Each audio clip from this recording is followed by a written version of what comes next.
بلساني يفقه قولي واهد قلبي وسدد به لساني اللهم أرنا الحق حقا وارزقنا اتباعه وأرنا الباطل باطلا وارزقنا اجتنابه واجعلنا من الذين يستمعون القول فيتبعون أحسنه نويت تعلم التعليم وتذكر وتذكير ونفع والانتفاع والإفادة والاستفادة والحث على التمسك بكتاب الله وسنة رسوله والدعاء إلى الهدى والدلالة على الخير ابتغاء وجه الله مرضاته وقربه وثوابه سبحانه وتعالى وصلى الله على سيدنا محمد وعلى آله وصحبه وسلم والحمد لله رب العالمين.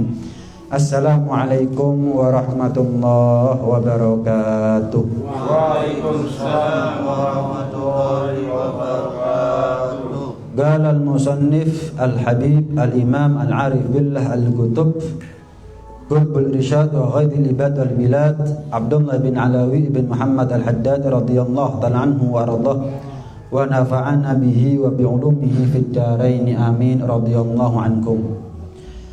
Wa yuqimuna as-salata wa yu'tuna az-zakah, dan termasuk di antara ciri-ciri atau sifat umat Nabi Muhammad.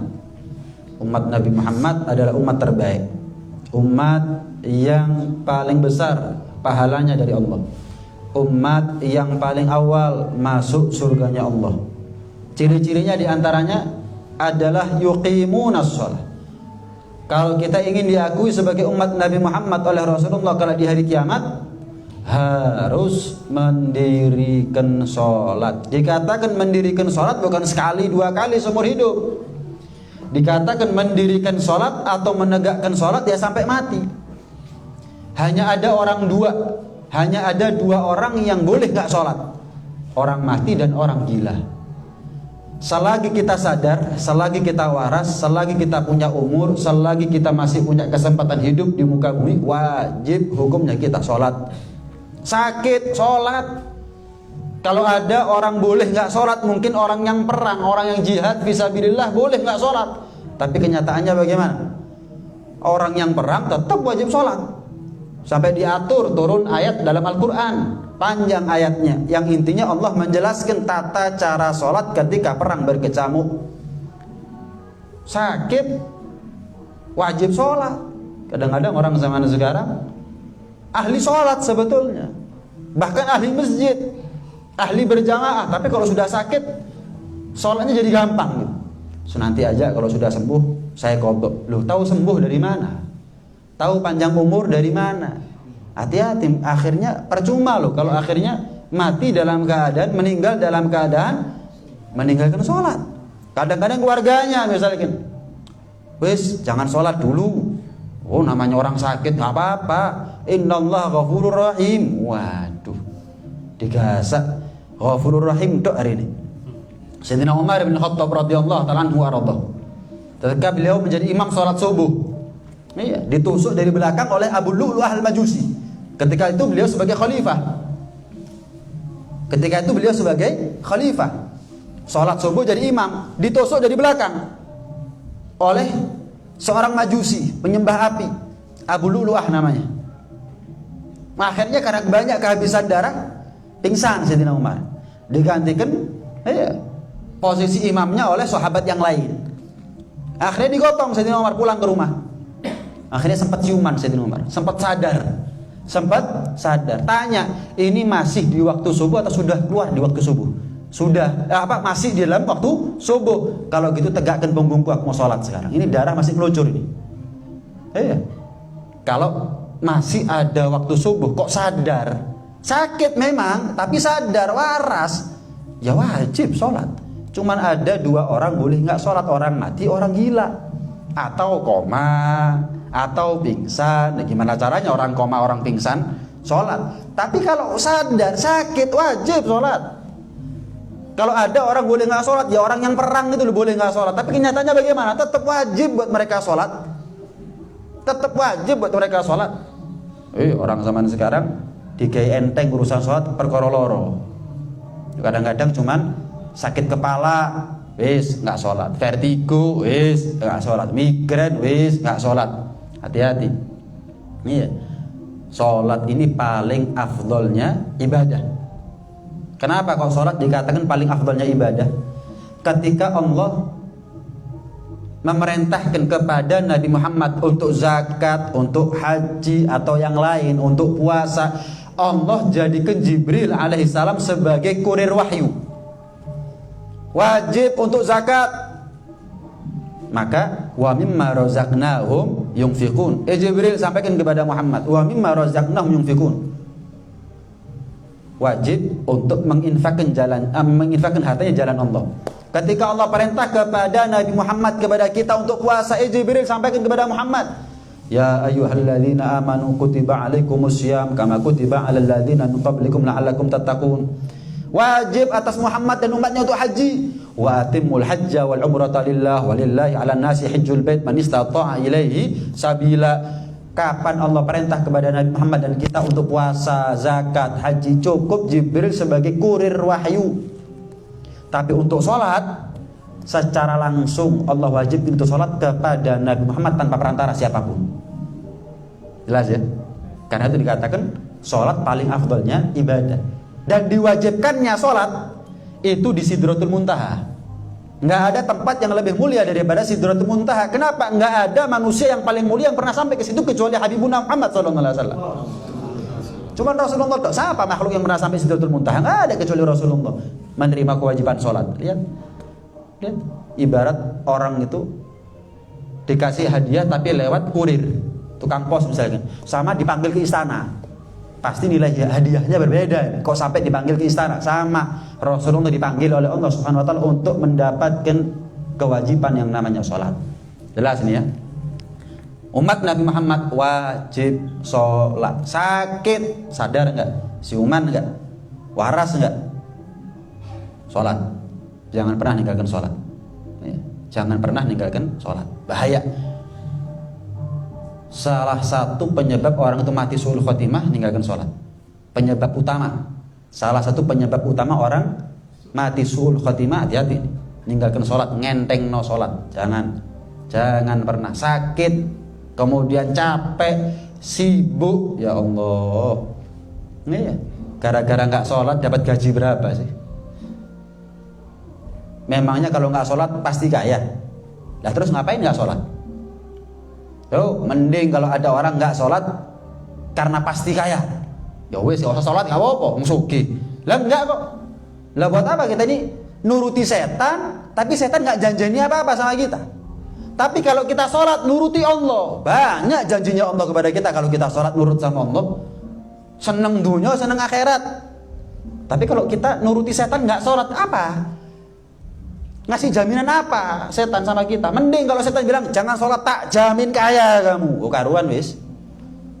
Memang kita niat menjual surga untuk kekayaan dunia, karuan. Enggak, setan nggak begitu. Ojo sholat, nurut. Dikasih apa sama setan? Nggak dikasih apa-apa. Loh, menjual surga gratis itu namanya. Menjual surga gratis. Hati-hati, jangan pernah meninggalkan sholat. Jangan pernah jadi provokator untuk orang nggak sholat. Sakit, cok sholat nggak apa-apa. Kok waras baru sholat, hati-hati. Dia menjadi bala tentaranya setan untuk mempengaruhi orang nggak sholat, hati-hati. Warga saya bib sakit, bib wajib sholat nggak? Wajib. Kan sudah diatur, nggak bisa berdiri, duduk, nggak bisa duduk, tidur, dan seterusnya. Ada, nggak bisa wudhu, tayamum, dan seterusnya. Banyak alternatifnya. Jangan langsung digeber ya pokoknya loro nggak sholat, hati-hati. Nah, yang kedua, wayutuna zakat. Umat Nabi Muhammad wajib membayar zakat, menunaikan zakat. Zakat ini kata ulama dikatakan sebagai ukhtus sholat, saudaranya sholat. Kenapa? Karena Allah setiap memerintah kita sholat selalu memerintah kepada kita setelahnya adalah zakat. Sholat ibadah fisik, zakat ibadah harta. Sholat untuk kepentingannya kita, tapi zakat untuk kepentingannya fuqara wal masakin. Jadi zakat ini ada nilai sosialnya. Dan Islam ini selalu mengajarkan kepada kita bukan hanya kita ini menjadi orang yang manfaat secara pribadi, tapi kita juga harus menjadi orang yang manfaat secara sosial. Saya kasih contoh. Sholat diawali dengan takbir Allahu Akbar, hablum minallah apa hablum minan nas itu? Hablum minallah. Diakhiri dengan salam hablum minan nas apa hablum minallah? Minan nas. Puasa hablum minallah apa hablum minan nas puasanya? Hablum minallah. diakhiri dengan zakat, hablum minan nas. Haji, hablum minallah, haji itu. Walillah 'alan nasi hajjul bait man istata'a ilaihi sabila wa atimmul hajja wal umrata lillah. Hablum minallah itu haji. Tapi diakhiri dengan kurban. Hablum minan nas apa hablum minallah ini? Hablum minan nas. Lihat. Selalu Islam itu mengajarkan bukan hanya bagaimana kita secara vertikal, tapi bagaimana kita secara horizontal. Bukan hanya bagaimana kita sama Allah, tapi manusia pun juga bagaimana kita kepada mereka dipandang, dinilai oleh Allah Subhanahu wa taala. Baik sama Allah, nggak baik sama manusia percuma. Sebagaimana percumanya orang yang hanya baik sama manusia tapi nggak baik sama Allah. Kadang-kadang orang zaman sekarang saking ngawurnya ngomong, wis sing penting dadi wong apik. Lo apik kepada siapa? Nggak sholat sing penting dadi wong apik marang menungso. Gitu maksudnya. Kapan Ramadan nggak puasa, yang penting dia jadi orang baik di mata manusia, begitu. Kalau kita ini hanya menomorsatukan menjadi orang baik di mata manusia, saya mau tanya, yang punya surga Allah apa manusia? Kita nanti di akhirat butuh kepada Allah atau butuh sama manusia? Nggak bisa. Tuhannya kita Allah apa manusia gitu loh. Kadang-kadang orang zaman sekarang sing penting dadi wong apik, masih nggak sholat. Karena ada orang ngomong seperti itu ya. Penting dadi wong apik. Gak neko-neko, gak macem-macem, gak jahat, tapi gak sholat, ya gak bisa. Tapi gak zakat, tapi Ramadan gak puasa, ya gak bisa. Aturan syariat dari mana itu? Jangan kita ini menghukumi sesuatu dengan logika, keliru. Logikanya kita ini sudah terkontaminasi oleh bujukan rayuan setan kok. Kok kita ini mau manut sama logikanya kita, akalnya kita? Jangan. Baik sama Allah itu nomor satu, baik sama manusia itu juga penting. Kenapa kok nomor satu baik sama Allah? Ya Allah Tuhannya kita, Allah yang punya surga. Di akhirat kita butuh sama Allah. Dan penilaian Allah sifatnya absolut, mutlak. Kalau orang itu dianggap baik sama Allah, ya pasti masuk surga. Tapi orang kalau nganggap kita baik, belum tentu kita masuk surga. Manusia nganggap kita baik, belum tentu masuk surga gitu. Dua-duanya penting. Nomor satu adalah Allah, nomor dua adalah manusia, terutama Rasulullah, guru, orang tua, dan seterusnya. Naam. Wa yu'tuna zakah, menunaikan zakat. Naam. Kemudian ciri atau sifat umat Nabi Muhammad berikutnya adalah wa yatawasawna bil haqq was sabr. Saling berwasiat, saling mengingatkan akan perkara yang hak dan satu kesabaran. Ini dalil. Ini adalah dalil bahwa menyelamatkan orang lain, mengingatkan orang lain, menasehati orang lain itu adalah tanggung jawab bersama. Nggak bisa, wis lek lakar kata ini dadi wong apik, ya wis, ojo ngurusi wong, nggak bisa. Mau dikemanakan ayat wa tawasau bil haqqi wa tawasau bis sabr. Saling mewasiati, take and give, saling memberi dan ada yang menerima. Kita nih termasuk saya, kadang kita ini memberi, iya, tapi ada kalanya kita ini menerima dari orang lain. Kan begitu. Sama panjenengan semuanya juga begitu. Ada kalanya jenengan memberi kepada siapa? Kepada istri. Kepada siapa? Kepada anak. Kepada siapa? Kepada adik. Kepada siapa? Kepada pegawai. Tapi ada kalanya jenengan menerima. Seperti apa? Seperti sekarang. Ini kan dalam rangka wa tawasau bil haq wa tawasau bis sabr. Ad-din an-nasihah kata Nabi. Pondasi agama Islam ini intinya nasihat. Kalau orang mengatakan wes lek lakar dadi wong apik, kalau mau jadi orang baik ya sudah, enggak usah ngurusi orang lain. Wah. Ya buat apa ada pengajian kalau begitu? Buat apa ada khutbah Jumat kalau begitu? Buat apa sholat berjamaah kalau begitu? Ada imamnya, ada makmumnya. Itu semuanya untuk menggambarkan bahwa kita ini saling terikat satu sama lain. Jenengan punya iman, saya punya iman. Saya kepingin masuk surga, pasti jenengan juga kepingin masuk surga. Gimana kalau kerjasama? Nah, begitu. Kata Abdullah bin Mas'ud radhiyallahu ta'ala anhu warḍah, termasuk dosa besar kapan ada orang menasihati kita, ittaqillah, kamu ini jadi orang yang bertakwa sama Allah. Dia nyaut, alaika binafsik, ojo sok suci urusanku. Urusan awakmu dhewe. Kadang-kadang orang sekarang ini kalau dikasih nasihat, jangan sok suci. Kalau mau jadi orang baik, ya wes, gak usah ngurus wong liyane. Enggak bisa. Ini termasuk dosa besar. Wah, berapa banyak zaman sekarang orang yang dengan mudahnya ngomong, Kalau misal menasehati ya, jangan begitu. Kan resiko. Lah kalau suul khotimah neraka, dia jawabnya apa? Koyok kau naik nyekel kunci di surga. Duh, ya apa sih? Memang bukan. Memang bukan. Ini orang kalau sudah minim ilmu agama, yang menang nafsunya dan menomorsatukan akalnya. Akhirnya ngomongnya ngaco, ngawur, nggak sadar tadi. Orang sombong itu ya, tidak akan pernah menerima nasihat.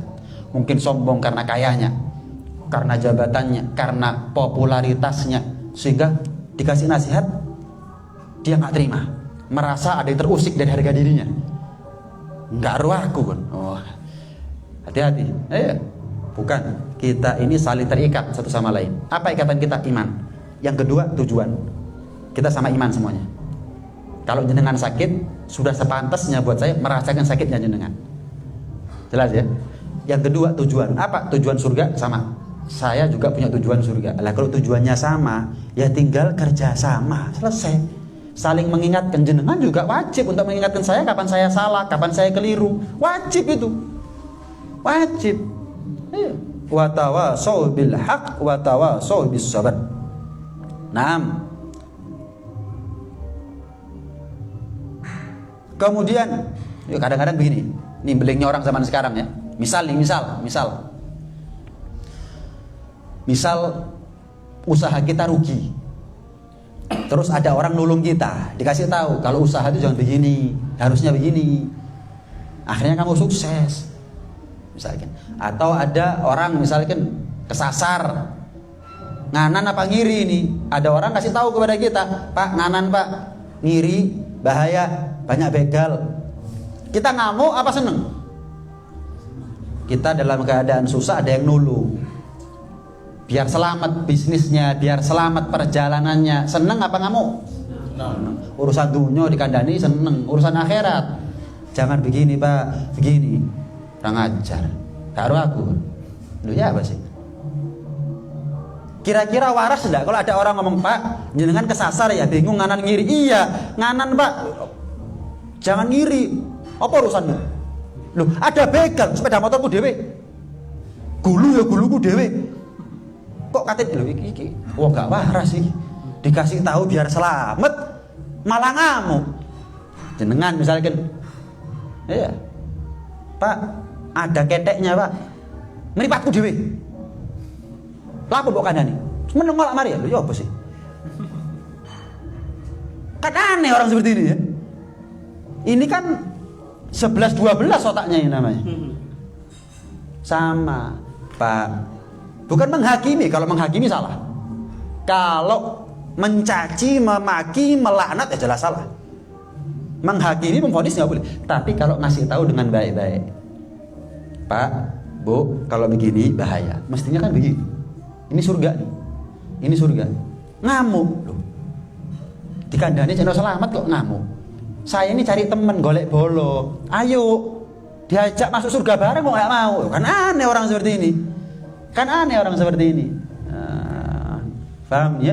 Nggak ada. Jangan tertipu dengan omongan orang yang ilmu agamanya minim sekarang, yang mengatakan bahwa dewe-dewe urusan ini. Aku kon. Oh, jangan ikut-ikutan cara berpikir orang seperti itu. Kemudian apa setelah itu? Setelah itu adalah wa yujahiduna fi sabilillah. Berjihad di jalan Allah. Berjihad bukan hanya perang, termasuk amar ma'ruf nahi mungkar. Kadang-kadang orang zaman sekarang ini nggak mau amar ma'ruf nahi mungkar itu. Tapi kalau sudah harga dirinya diusik baru kebakaran jenggot. Ayo. Misal ada di kampung anak muda mabuk. Kumpul-kumpul hari Sabtu malam Minggu mabuk teler bareng. Ada yang ngelarui, ada yang nasihati. RT, RW, orang-orang yang punya pangkat sesepuh misalkan kampung. Nggak ada. Nanti lek wis tawuran atau dari mabuk maling baru ngamuk. Kenapa nggak dicegah sebelumnya gitu loh? Orang yang itu namanya berjihad. Amar ma'ruf nahi mungkar berjihad. Ngajak orang untuk berbuat baik dan meninggalkan kemaksiatan, itu namanya jihad fisabilillah. Jihad fisabilillah. Orang sekarang ini kalau harga dirinya yang diusik, ngamuk. Tapi kadang-kadang kalau haknya Allah, agamanya dihina, misalnya menang. Jadi mulai kapan harga dirinya kita ini lebih mulia, lebih pantas kita bela ini daripada agamanya kita? Kalau sudah ada orang maksiat di kampungnya kita menang, tapi kalau sudah ada orang nyolong sepeda motornya kita ngamuk kita. Hati-hati, jangan sampai nunggu kita jadi korban baru kita berbuat, mumpung dorong selamat no. Dengan apa? Jihad fisabilillah. Maksudnya jihad, amar ma'ruf nahi munkar. Amar ma'ruf nahi munkar, resiko orang zaman sekarang amar ma'ruf nahi munkar itu. Resiko apa? Difitnah, diteror, dipateni, jadi musuh masyarakat. Iya, jadi musuh masyarakat, resiko sudah. Ya, sama seperti Nabi itu. Diusir dari Mekah, kota kelahirannya 2 tahun makan rumput. Pergi ke Taif dilempari sampai kaki Rasulullah berdarah-darah. Zaid bin Harithah sahabat Nabi sampai kepalanya bocor di mana-mana. Itu kan karena amar ma'ruf nahi munkar, jihad fisabilillah. Saat itu Nabi jadi musuh masyarakat saat itu, tapi bukan berarti yang musuh sama Nabi kemudian benar Nabi yang salah karena Nabi dimusuhi. Enggak. Wala yakhafuna laumata laim, dan orang yang jihad fisabilillah enggak takut cacian orang, enggak takut siap untuk menerima resiko apapun. La yakhafuna fillah laumata laim, enggak takut caciannya min ahlil khiz min ahli zaghi wal khidlan. Enggak bingung, enggak takut, enggak khawatir, enggak cemas akan cacian, makian, fitnahan, ocehan, cemoohan daripada orang-orang yang sesat dan orang-orang yang celaka. Maju terus pantang mundur. Dikata-katain, maju pantang mundur. Resikonya nyawa, maju pantang mundur. Seperti yang pernah saya sampaikan di minggu lalu, agama ini, agama Islam, dengan kita atau tanpa kita pasti jaya, pasti menang. Tugasnya kita mumpung hidup, mumpung masih punya umur, nyari peran. Ketika suatu saat agama ini menang, jaya, kita punya andil di situ. Tanpa kita agama ini menang, bukan Allah butuh sama kita, enggak, cuman kita yang butuh untuk cari nama, cari rapot di mata Allah SWT. Agama ini enggak butuh sama kita, tapi kita yang butuh sama agama kita. Jelas. Saya mau tanya, rumah tuh butuh sama kita tuh rumah itu? Enggak. Oh, rumah, tapi kita yang butuh sama rumah. Lah caranya gimana? Ya dibela nih rumah itu. Dengan cara apa? Dirawat, dijaga, dicet. Kalau ada yang rusak dandani, itu namanya bela nih rumah. Kenapa? Saya butuh sama rumah. Lah hancur lah ya apa? Anak bojoku ya apa? Kudanan, kepanasan, gak demen, ya apa ceritanya? Sama. Agama gak butuh sama kita, cuman kita nulung agama kita, bela agama kita. Kenapa? Lah agamaku rusak, rumah rusak dandani, agamanya rusak gak dandani. Rumahnya dirusak orang, belani. Agamanya dirusak uang, gak belani. Oh, dunia sudah mulai jadi Tuhan sekarang. Dunia sudah mulai penting daripada akhirat sekarang. Gak bisa,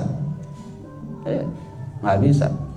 Dalam satu hadis Rasulullah SAW pernah bersabda, walladzi nafsi biyadi, demi nyawaku, yang mana nyawaku yang ada dalam kuasanya Allah, demi zat, demi Allah yang mana kuasa, yang mana nyawaku ada dalam kuasanya. La ta'murunna bil ma'ruf, senantiasalah kalian untuk beramar ma'ruf, wala tanhaunna 'anil munkar, dan senantiasalah kalian untuk bernahi mungkar. Kemudian apa? Wala ta'khudanna 'ala yadidh dhalim, dan rampaslah hak orang lain yang ada dalam kekuasaannya orang zalim. Belani kalau ada orang didolimi sama seseorang, belanono, rampas apa yang menjadi haknya dia. Contoh, misal kita tahu di bis ada orang nyopet, menang, diam, padahal kita bisa berbuat satu, bengok tok mungkin malingnya beti misalnya, copetnya sudah takut, kita meneng ae wis timbang coloko. Wala ta'khudanna 'ala yadidh dhalim au la yab'atsanna Allahu 'alaikum igaban min indih. Atau kalau enggak, amar ma'ruf enggak mau, nahi mungkar enggak mau, belani orang zalim, belani orang yang dizalimi enggak mau. Tunggu Tunggu apa? Iqaban min indillah, siksa dari Allah Subhanahu wa taala. Tunggu azab dari Allah Subhanahu wa taala. Harus berbuat tak kita ini? Kita ini harus berbuat. Ya, untuk siapa? Untuk diri kita sendiri, bukan untuk agama. Agama ini menang tanpa kita. Agama ini menang tanpa kita. Zamannya Nabi, sahabat itu cuma ada 124.000. Ya menang. Menang. Sekarang miliaran masuk agama ini nggak menang. Paham nih ya? Cuman banyak yang diam sih masalahnya. Jadi menang jumlah, tapi rapuh. Kenapa? Licik. Kenapa? Pengecut. Kalau urusan harga dirinya, bentel, nekat. Tapi urusan agama, kamela-mela wis aku wis. Ah, itu sudah cari aman. Nggak bisa berbuat. Tapi semuanya pakai cara. Amar ma'ruf nahi mungkar bukan nggak ada dalam bab fikih, dalam bab syariat ada, bab fikih, bab syariat itu ada. Ya harus dipelajari orang kalau mau amar ma'ruf nahi mungkar atau berjihad fisabilillah. Lau matala'im min ahli zaghi wal khidlan fama yasuddu an sabilillah, dan tidak ada orang yang menghalang-halangi jalannya Allah Subhanahu wa taala, wa yalumu 'alal qiyam, dan mencaci memaki orang-orang yang menegakkan biwajibi haqqillah, haknya Allah Subhanahu wa taala, illal ladzina haqqat 'alaihimul kalimah minallah, kecuali telah berhak mereka atas ketentuan takdirnya Allah bisyaqawah wal khusran, celaka dan rugi. Tidak ada orang yang menghalang-halangi atas jalannya Allah. Misal orang mau bangun masjid dihalang-halangi, di kampung mau ngadakan acara sholawatan nggak seneng. Kan ada ya orang ngadakan sholawatan nggak seneng. Kenapa? Ya memang orangnya nggak baik. Bangun masjid nggak seneng, ngelihat ada orang baik, orang tobat, dicaci, dimaki, nggak seneng. Ini orang yang nggak seneng ini sudah ditakdirkan sama Allah menjadi orang yang celaka dan rugi memang. Nggak seneng sama kebaikan hari ini. Seharusnya kan support tenaga, pikiran, waktu, ataukah dana dan sebagainya. Ini enggak, malah nyinyir. Oh masjid kalau isine ae mau misalkan. Oh, majelis barang sopo sih. Tapi lek dangdutan metu duit. Pirang juta, 2 juta. Tapi kalau kemaksiatan nomor 1 maju paling depan. Ini orang memang sudah distempel oleh Allah Subhanahu wa taala. Apa itu? Min ahli syaqawah wal khusran, termasuk daripada orang yang merugi dan orang yang celaka. Sebaliknya terakhir, sebaliknya wala khizyi wal hawan wala tajarrada linushi ibadillah wa da'watihim ila babillah, dan tidak ada orang yang fokus konsen untuk memberikan nasihat kepada hamba Allah dan berdakwah kepada mereka, mengajak mereka untuk kembali mengetuk pintunya Allah Subhanahu wa taala, illal ladzina sabaqat lahum minallahil husna bis sa'adah wal aman wal fauzi war ridwan, kecuali orang itu adalah orang yang memang dari zaman dahulu sudah dipastikan oleh Allah Subhanahu wa taala adalah orang yang akan mendapatkan kebaikan, keberuntungan, rasa aman, kesuksesan, dan mendapatkan ridhonya Allah Subhanahu wa taala. Orang yang menghalang-halangi kebaikan celaka rugi. Orang yang support, membantu atas terwujudnya satu kebaikan seperti panjenengan walaupun cuma hadir tok sekarang, tapi kan ini bentuk support. Bentuk support. Maka orang itu adalah orang yang diberi rasa aman, diridhoi oleh Allah, dan orang yang beruntung sukses dunia akhirat. Wis, jalan menuju surga jelas, jalan menuju neraka juga jelas. Pilihan hidup ketika di persimpangan jalan ada di sisi kita. Allah tidak merahasiakan jalannya surga. Jalannya surga ada. Dan Allah sudah mewanti-wanti, jangan begini, jangan begitu, karena itu ada jalannya neraka. Pilihan hidup di tangan kita. Belani orang yang berbuat baik ataukah menghalangi orang yang berbuat baik. Pilihan hidup di tangan kita. Setiap daerah, setiap kampung, ya, setiap daerah, setiap kampung pasti ada yang pro, pasti ada yang kontra, pasti ada yang belani, pasti ada yang ngacu. Nah, memang begitulah sunnatullah. Enggak semua manusia diciptakan ahli surga, tapi ingat, enggak semua manusia ini diciptakan ahli neraka. Nah, kapan kita ini ahli surga, ahli neraka, terserah kita. Ini jalannya jelas, ini jalannya jelas, terserah. Allah tidak merahasiakan jalannya surga dan Allah sudah wanti-wanti jalannya neraka. Lu kan jelas. Berarti ini jalannya surga, dijelaskan semuanya oleh Allah. Ini jalannya neraka diwanti-wanti sama Allah. Berarti Allah punya karam kita selamat apa celaka sebetulnya? Selamat. Ini surga, dalani, no. Iki neraka, dalani iki, hati-hati. Berarti Allah kepingin kita selamat apa celaka? Selamat. Ada orang masuk neraka yang kepingin celaka berarti siapa? Awake dhewe. Diwanti-wanti kok sama Allah. Belan-belani Allah turunkan Al-Quran, belan-belani Allah utus Nabi Muhammad SAW dan seterusnya. Iya, belan-belani Allah ciptakan ulama dari tahun ke tahun silih berganti untuk ngasih tahu hal-hal yang harus kita tahu. Ini jalannya surga, ini jalan neraka. Kok tetap ada orang bunuh rokok? Yang salah siapa? Allah. Enggak. Apa enggak Allah jelaskan jalan neraka? Apa Allah rahasiakan jalannya surga? Enggak dirahasiakan, enggak ditutup-tutupi sama Allah Subhanahu wa taala. Kok ada orang enggak selamat? Hati-hati. Iya. Katakan yang hak adalah hak. Memang ketika kita menyuarakan yang hak pasti ada yang pro dan ada yang counter. Tapi tetap suarakan apa yang hak adalah hak. Kenapa? Toh masih ada yang pro kok. Jelas ini ya. Kita berbuat salah, ada yang senang, ada yang nggak senang. Jelas. Kita berbuat baik sama, ada yang senang, ada yang nggak senang. Ya sudah, berbuat baik aja. Toh masih ada yang senang kok. Mosok kita ini berbuat baik belas orang wong seneng. Nggak mungkin. Pasti ada yang belani. Titik akeh urusan Gusti Pangeran. Nabi Nuh itu yang belani cuma 70 orang. Nabi Nuh itu yang belani cuma 70 orang. Nabi Ibrahim itu yang belani cuma budak, fakir miskin, kaum lemah dan seterusnya yang sudah pernah kita bahas. Mosok kita berbuat baik nggak ada yang belani.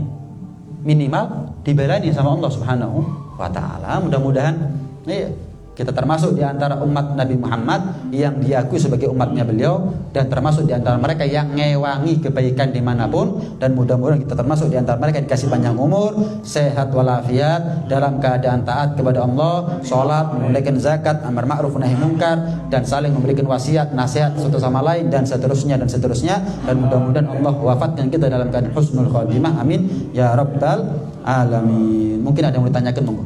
Kalau ada yang mau ditanyakan, monggo. Nggih. Mengenai perkara sholat. Nggih. Jadi walaupun dalam keadaan sakit pun sholat tetap diwajibkan. Jadi saya punya mbak ya. Iya. Sakit stroke. Sekarang dari keadaan suaminya juga kurang peduli. Anaknya juga kan ya kurang peduli juga. Jadi untuk mengenai wudhu terus terang nggak bisa dia mengambil bersuci nggak akan bisa. Terus apakah dengan tayamum itu sudah cukup untuk mengumpulkan kewajiban sholat? Iya. Pertama, kedua, karena ini kan stroke ini, jadi ada kata antara duhur sama asar, apakah ada keringanan untuk menjamak sholat? Iya. Nah, pertanyaan pertama, ada seseorang sakit, semisal sakit stroke, nggak mungkin dia ke kamar mandi, malah resiko bisa jatuh, malah tambah parah misalkan. Ada yang bantu nggak? Nggak ada. Ada orang tua nggak ngurus, nggak peduli, sholat nggak ngurus. Istrinya sakit, suaminya nggak pernah kontrol. Di sholat, saya bantu wudhu ya, saya bantu duduk ya, saya bantu untuk menghadap kiblat ya, dan enggak. Anak durhaka, ibunya kepingin sholat tapi nggak ada yang ngewangi. Kabeh bingung ngambek sekolah, bingung ngambek kuliah, bingung ngambek pacaran, bingung ngambek dunya. Waliyadzubillah min dzalik. Gimana kalau memang dia sendirian nggak ada yang nulung? Ya tayamum. Apakah bisa? Bisa, nggak ada masalah. Itu yang pertama. Yang kedua, apa tadi? Kalau jamak pendapat yang mu'tamad nggak bisa. Pendapat yang mu'tamad nggak bisa. Paham ya? Pendapat yang kuat, zuhur ya zuhur, asar ya di waktu asar. Walaupun ada pendapat yang mengatakan boleh, tapi jamaknya bukan jamak takhir, tapi jamaknya jamak takdim. Mau nggak mau asar di waktu zuhur, isya di waktu maghrib. Nggak bisa, saya nggak sholat sekarang, nggak sholat zuhur sekarang, nanti aja sholat asar, sakit, nggak bisa. Saya tidak menfatwakan, karena kalau fatwa itu harus pendapat yang kuat. Tapi saya informasikan, pendapat kuat begini, ada pendapat begini. Cuman kita tidak boleh mengamalkan pendapat yang lemah karena nafsu. Karena nafsu, ngentengno awake dhewe, kembali kepada keadaan lah. Kembali kepada keadaan. Yang paling penting adalah ada semangat untuk sholat dan kepikiran kalau nggak sholat. Berapa banyak orang sekarang kalau sudah sakit nggak kepikiran sholat. Seperti yang saya katakan tadi, kadang-kadang kalau sehat ahli masjid berjamaah, kapan lo orang rumah sakit wis gak sholat wis. Babar blas wis. La tayamum wala nggak ada. Hati-hati. Percuma dong sholatnya kalau akhirnya dia matinya suul khotimah dalam keadaan nggak sholat. Hati-hati. Ini banyak. Ini harus diperhatikan itu. Nah, ada yang lain mungkin. Pengertian jamak itu pengembangannya bagaimana? Pemaknanya bagaimana? Apa itu hanya dalam posisi musafir atau bagaimana? Itu cepat dikupas. Pembahasan jamak dan gosor itu sebetulnya pembahasan yang panjang. Ada beberapa syarat. Jamak takdim ada syaratnya sendiri, jamak takhir juga punya syaratnya sendiri. Kapan orang boleh gosor juga ada syarat-syaratnya masing-masing. Ini ya, insya Allah di lain kesempatan akan saya bahas lebih lengkap. Kalau sekarang ya 1 jam lagi kita duduk. Nah, ya. Baik. Cuman intinya begini, apakah jamak itu hanya berlaku kepada seorang musafir? Tidak. Tidak hanya berlaku kepada musafir. Walaupun identiknya urusan jamak gosor itu berlaku kepada musafir. Jelas ya? Ada keadaan-keadaan kita ini boleh jamak. Contoh apa? Seperti hujan. Cuman ada pembahasannya sendiri gitu loh. Kalau saya jelaskan sekarang sepotong-sepotong, pulang nanti salah persepsi, akhirnya orang ngamalkan dan jamak. Ini yang saya takut. Simpel aja. Itu kebanyakan biasanya kan lagi ziarah itu kan kebanyakan jamak gitu. Kalau memang jaraknya memenuhi, jarak tempuhnya sudah mencapai masafatul gosor 87 kilo atau lebih, ya nggak apa-apa. Ziarah jamak nggak apa-apa. Kalau memang ziarahnya keluar kota, lah kalau ziarahnya ke Kasing jamak ini yang repot. Misal ya, atau kondangan kadung rawat beb, menyisan nanti tuh di waktu asar wes, enak loh. Gara-gara cuman make up terus jamak, itu sakit beb, saya jamak, sakit apa? Panu, tidak bisa. Ada pembahasannya khusus gitu. Kalau saya bahas, takutnya nggak mari. Ya kalau nggak mari, nanti takutnya separuh informasi ini terus jamal loh.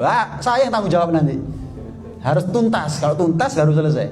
Sama seperti dokter. Kalau tugasnya belum selesai nggak mungkin boleh pulang nih pasien ini. Selesai boleh pulang. Kenapa? Tugasnya dokter sudah selesai. Kalau ada apa-apa, dokter nggak tanggung jawab. Istilahnya begitu. Nah, ada yang lain? Monggo. Iya. Sumpitnya orang melakukan nahi mungkar itu seberapa? Iya. Apalagi kita terkendala dengan kedudukan dan posisi. Iya. Terkendala dengan kedudukan dan posisi. Yang kedua, dhobit. Dhobit itu definisi daripada nahi mungkar sejauh mana sih? Gini. Simple aja. Jadikan keluarganya kita adalah medan dakwahnya kita. Amar ma'ruf nahi mungkarnya kita nggak usah mikir yang jauh-jauh. Ceramah, Bib. Oh, bukan. Saya bukan siapa-siapa, Bib. Loh, jenengan suami kok. Jenengan orang tua, jenengan kakak, jenengan mungkin juga sebagai bos, mungkin jenengan sebagai RT, sebagai RW. Dengan tanda tangannya itu sudah dikatakan amar ma'ruf nahi mungkar. Itu sudah dikatakan jihad fisabilillah. Nggak usah berpikir jauh-jauh. Lingkup ada orang yang bisa kita dominasi. Ada orang yang mau nggak mau, suka nggak suka harus nurut sama kita.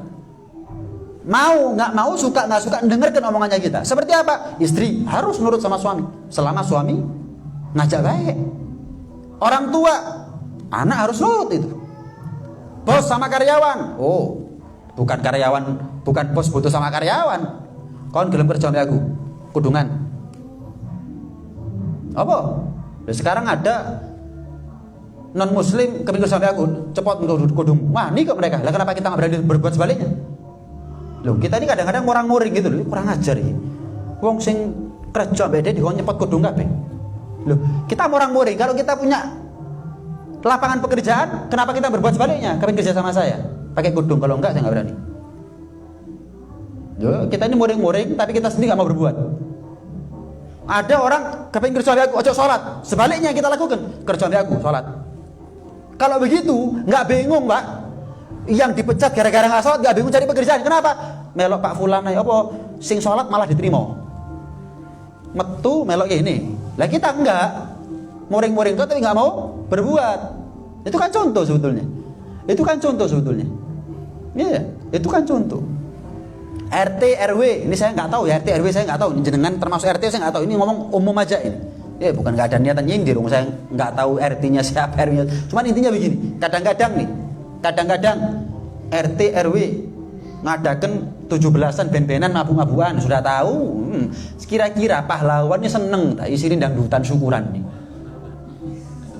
Sama seperti orang tuanya kita mati meninggal, terus ada yang dangdutan untuk ya apa ini? Nggak paham. Pahlawan meninggal terus dangdutan, ini saya nggak paham gitu loh.